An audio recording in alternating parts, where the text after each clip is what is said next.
How you doing? My name's Robert Galikowski and I'm here with Yotto, former superstar basketball player from my high school. As you can maybe guess, I am a high school teacher. I'm here to share my inspirational story, which is really many inspirational stories and many inspirational moments. I'm here to talk about travel and the value and the importance of travel. This all started for me actually with books.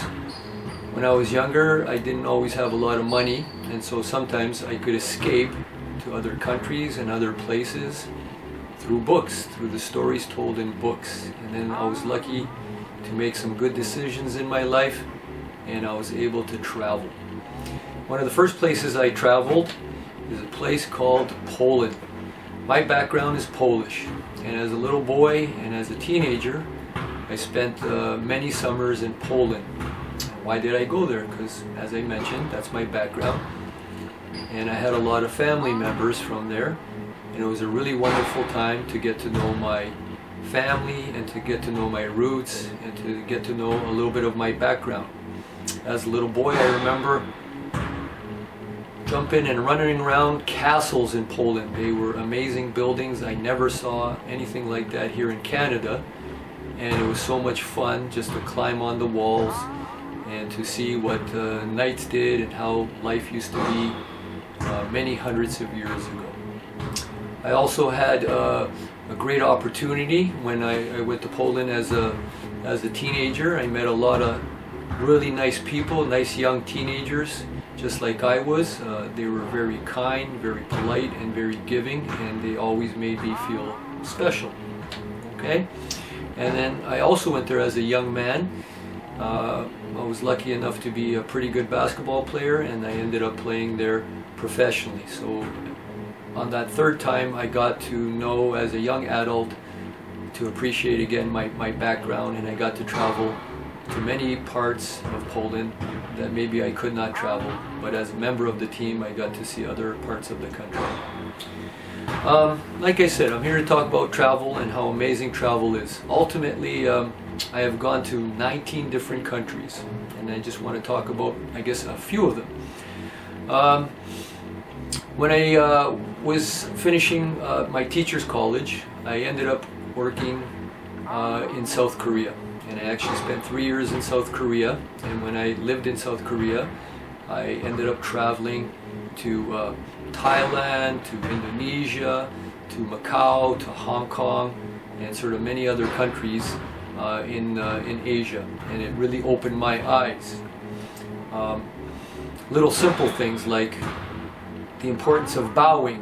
I was not accustomed to bowing, and I always try to learn and I try to do what is the custom of other countries. And bowing was very fascinating. How deep you bowed was very important. Who you bowed to, how you bowed to, all of these things mattered. And again, this is something that is not so important back home here, but it gave me an appreciation of how other countries operate. Sorry, I was just referring to some notes. Another thing is a simple thing, and I know a lot of people know how to use them here, chopsticks. They were also fun and very fascinating, and I was actually very proud to master using chopsticks with noodles, chopsticks with every possible kind of food. And I thought before Asian cuisine became very popular in Canada, I had a little bit of a head start in ordering food, but also in using chopsticks. I guess the number one reason I went to South Korea was to actually to be a teacher, to teach English, and I had many wonderful experiences. Korea is a country that really appreciates education, and they value education deeply, and they also very much so want to learn how to speak English, how to read in English. English is of great value to them. I had, like I said, many wonderful experiences.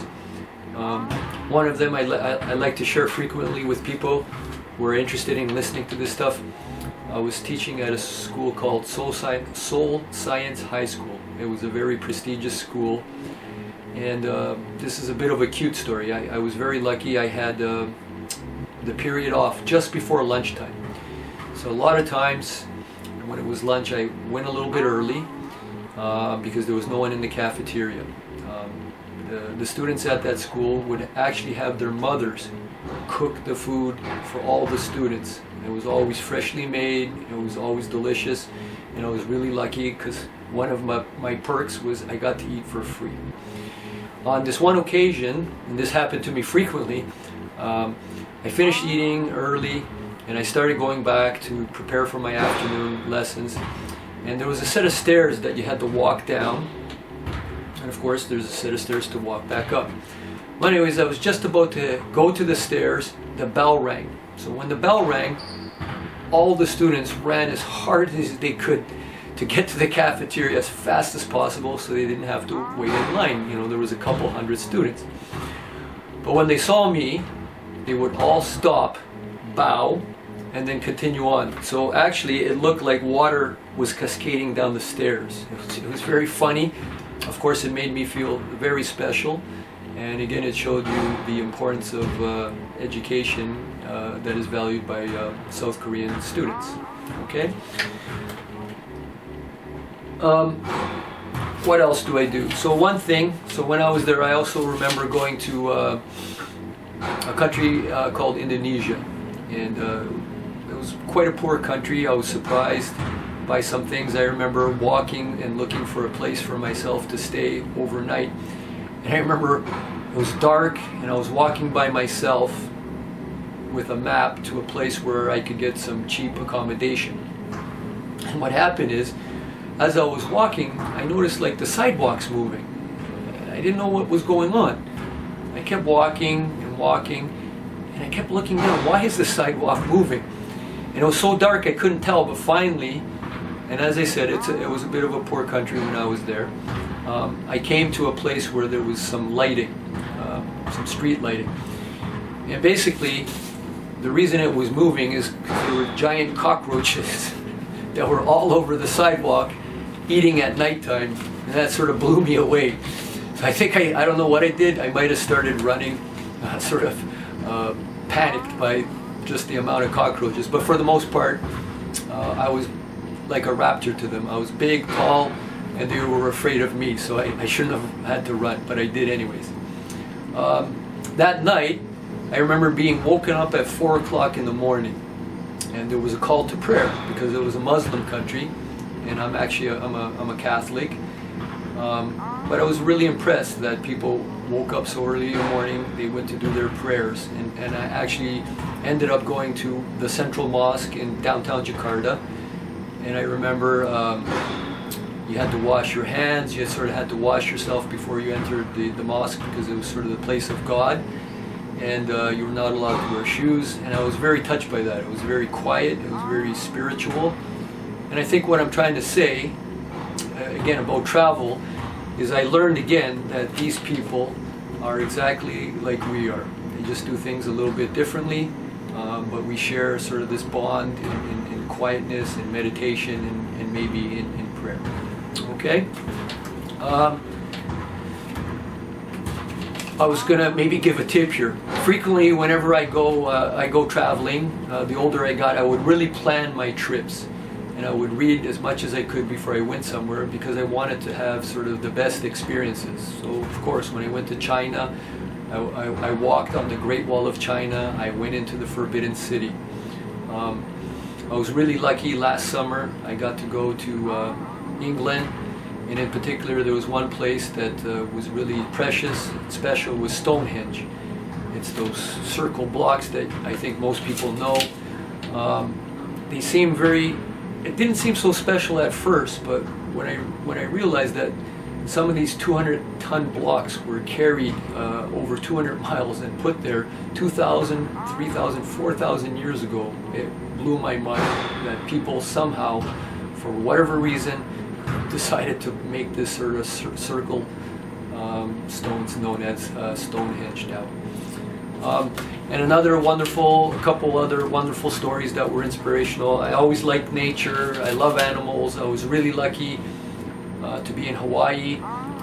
We did a lot of snorkeling with my children. We got to see fish, and there was one really special moment. We were coming back on a catamaran ship, and there was a school of dolphins that swam just in front of the ship. They were going in and out, jumping up and down, and there was these animals that were sort of playing with us, and they wanted to be around us. And again, you found that even animals have this sort of connection to humans, as us humans have this connection to animals. I also remember Hawaii, going to the highest mountain, I forgot the name of the mountain, but you could just see the gorgeous skies at nighttime, all the thousands and thousands of stars. You could see things that you cannot see in the city of Toronto and other major cities, because at nighttime they're well lit. But on top of this mountain and nearby, there were 19 different massive telescopes that many people from around the world go and study the galaxies. And it was very, very beautiful and very touching to sort of see what's out there up in the skies. But I guess maybe just sort of to wrap up, but sort of still with nature, this year again with my family, we went to the Dominican Republic, and we got to see humpback whales jumping out, splashing, playing with their little babies, and again it was very touching. But the reason I chose travel as being something very inspirational is that I have learned how wonderful people are. Everywhere I traveled, people treated me with respect. There were always big smiles. People were kind.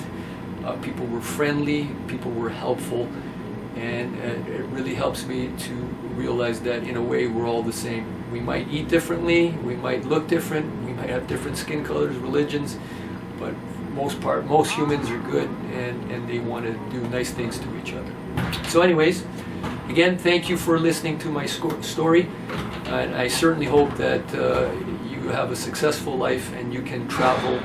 And if you can't travel outside the country, there's always beautiful things to do in your own country, because I did travel from one end to the other, and Canada is a gorgeous place as well. Thank you for listening.